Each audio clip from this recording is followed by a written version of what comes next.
Tonight's bedtime story is called Filter Cloud, and I've never seen a tornado, but if I did see a tornado, I'd want it to be a water spout, which is what happens when a tornado passes over a lake or another body of water, and it sucks a bunch of water up into its vortex. Let's begin.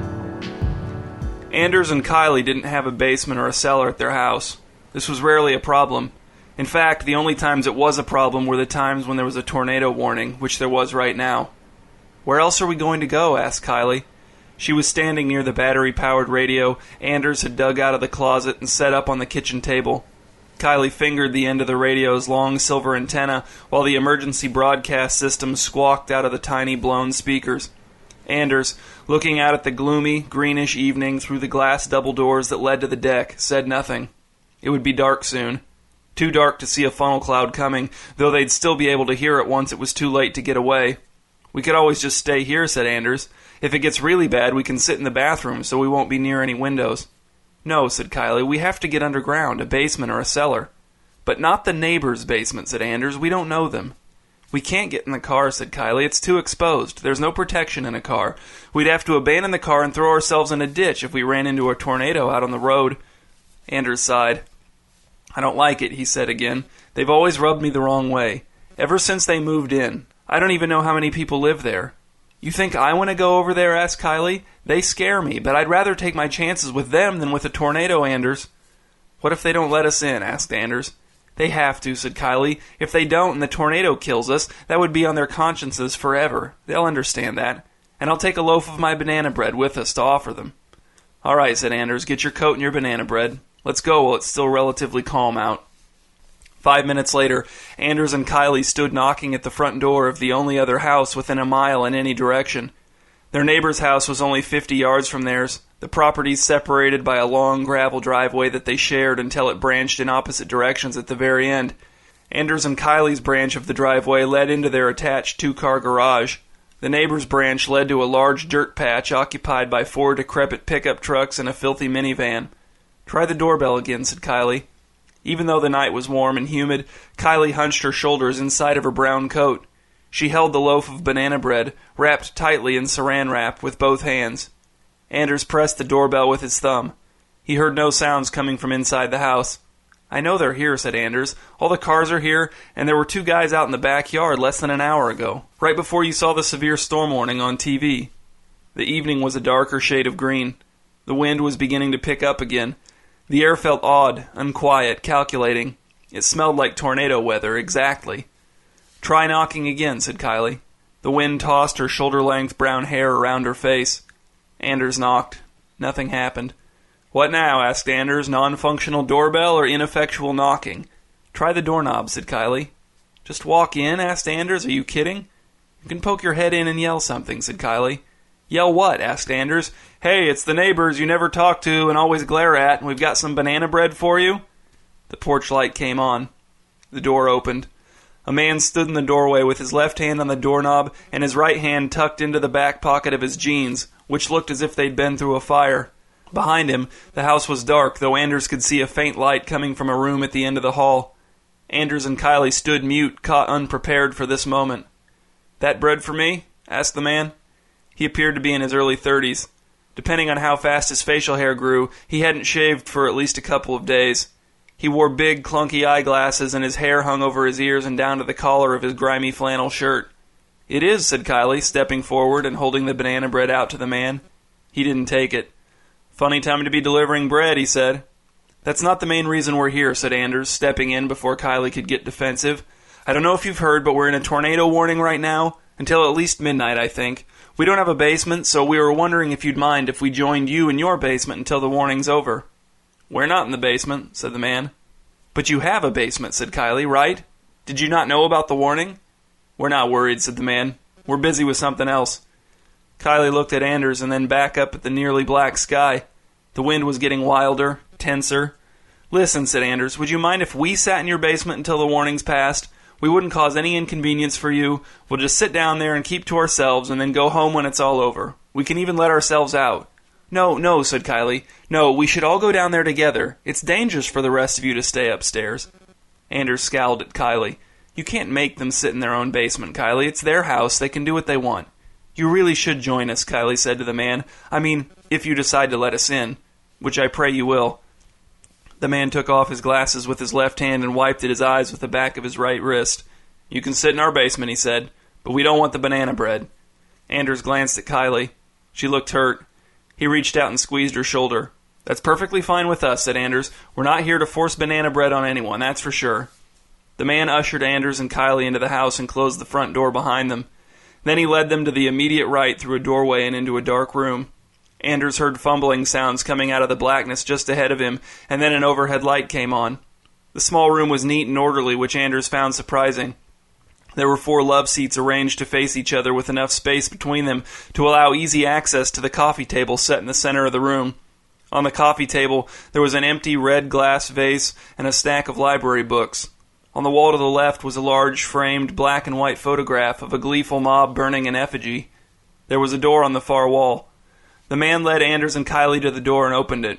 "Here's the light switch," he said, and he reached inside the door and flipped it, illuminating a narrow flight of wooden stairs leading down to the dark basement. The light came from a single bulb protruding from the wall just inside the door. "You're sure you don't want to come down with us?" asked Kylie, "just to be safe?" "No," said the man. "What about the other people here?" asked Kylie. "Do you speak for them too?" Anders went halfway down the steps and then turned to look up at his wife. "Stop bothering him about it, Kylie." "If you change your mind," said Kylie, "then feel free to join us." "It's his house," said Anders. "It's his basement. He's not waiting for your invitation to use his own basement." The man didn't react. He just stood with his hand on the doorknob, waiting for Kylie to move. Finally, she stepped through the doorway and began to descend the steps. The man closed the door behind her. "I'm just worried about them," said Kylie. "Getting hit with a tornado can happen to anyone. They probably think it'll never happen to them, but that's what everyone who gets hit thinks." At the bottom of the stairs, Anders reached around the corner and found another light switch. He turned it on. "No wonder they don't want to come down here," said Anders. "There's nothing here." He walked out into the middle of the bare, unfinished basement. Kylie followed, looking around skeptically. The floor was hard cement and the walls were cinder blocks. There were no windows or apparent escape routes at all, which had to be a fire code violation. The only thing in the basement other than Kylie and Anders was a roll of carpet resting against the far wall. "I guess that's where we're sitting," said Anders. He and Kylie walked over to the roll of carpet and sat down on it next to each other, their backs against the cold wall, their legs sticking straight out. "We should have brought books," said Kylie, and then the lights went out and she and Anders were plunged into complete darkness. "At least," said Anders, "we can stop kicking ourselves about forgetting books." "What happened?" asked Kylie. Even though Anders could feel her leaning against him, her voice sounded further away than before the lights had gone out. "The storm probably knocked out the power," said Anders. "They'll probably come down here with us now," said Kylie. "Maybe they'll bring some candles." "Maybe," said Anders, "or they might just stay upstairs with their candles." "Do you really think they wouldn't offer us even one candle?" asked Kylie. "We don't even know if they have candles," said Anders. "This whole candle thing is based on groundless speculation." "It's not groundless to assume that most people have candles in case of an emergency," said Kylie, "especially in areas where there are a lot of thunderstorms and ice storms, like here." "They've probably already forgotten we're down here," said Anders, "if anyone beyond that one guy even knew in the first place." Anders and Kylie sat in silence for a minute. Anders experimented with seeing his hand in front of his face. He couldn't. "Why aren't they coming down?" asked Kylie. "It bothers me. It would be so easy for them to come down to their own basement with a few candles, but no, they'd rather risk their lives. For what?" "You can't force people to be cautious," said Anders. In his mind, he silently added, "except for me." Kylie shifted her position on the carpet roll, and Anders heard the crinkle of saran wrap. "Let's have some of that banana bread." "It's for them," said Kylie. "Come on, Kylie, they don't want any banana bread. Let's just eat it." "I want a candle," said Kylie. "Why?" asked Anders. "There's nothing to see." "I'd feel better," said Kylie. "Total darkness is too much. I want to be able to see you." "If you want a candle, you ask for it," said Anders. Kylie was silent for a moment. Then Anders felt her let go of his arm and heard her stand up. "You're really doing it?" asked Anders. "I want a candle," said Kylie. Anders heard her take a few tentative steps out away from the wall. He pictured her shuffling along with her hands waving around in front of her, squinting her eyes as if that would help her see better. Kylie's footsteps gradually got further away. "How's it going?" asked Anders. "Fine," said Kylie. "I think I'm almost to the stairs." "If you want to come back, just tell me, and I'll talk so you can follow the sound of my voice," said Anders. "Found them," said Kylie, sounding proud. "Make sure you use the handrail," said Anders. "Don't let go." Anders heard Kylie climb halfway up the stairs and stop. Then she shouted, "Sir! Sir! Could my husband and I have a candle? Please?" She paused, and then Anders heard her go up 3 more steps. "Sir, can you hear me?" "They can't hear you through the door," said Anders. Kylie said nothing. "Just come back," said Anders. "We don't need a candle." There was a long pause, and then Anders heard Kylie climbing the last few steps to the door and pushing it open. "Sir? Hello?" Then the door slammed closed with a loud bang that reverberated through the basement. Anders jumped to his feet and took 3 quick steps out into the darkness. "Kylie?" There was no reply. "Kylie!" He took a few more steps, flailing his hands in front of him. He heard nothing except for his own sharp breath hissing in and out through his nostrils. Then he heard another sound, a low rumble that became a deafening roar almost as soon as he noticed it. And then it was so loud, so overpowering, that Anders fell to his knees on the cold cement floor and clamped his arms around his head, shielding his ears with the insides of his forearms. But it wasn't enough, and the sound kept pummeling him until Anders thought the sound might have actually broken his skull. And then, all at once, the sound was gone. Anders took his arms away from his ears and rose to his feet. He realized his eyes were closed. He opened them and saw, somehow, a very faint quantity of light. He walked towards it, feeling a cold, wet wind on his face. When he got to the lighter area, he realized he was at the basement stairs. He could just make them out, rising before him.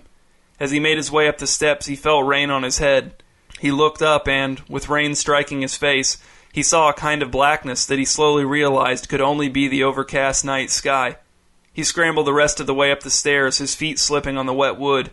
At the top of the steps, Anders found no door, no Kylie, no neighbors, and no house. All that remained was the house's foundation and the basement beneath it. The blowing rain stung Anders' face. He looked across the driveway to his and Kylie's house and saw that it was still there. The front window, lit from within, glowed merrily. Electric power had returned.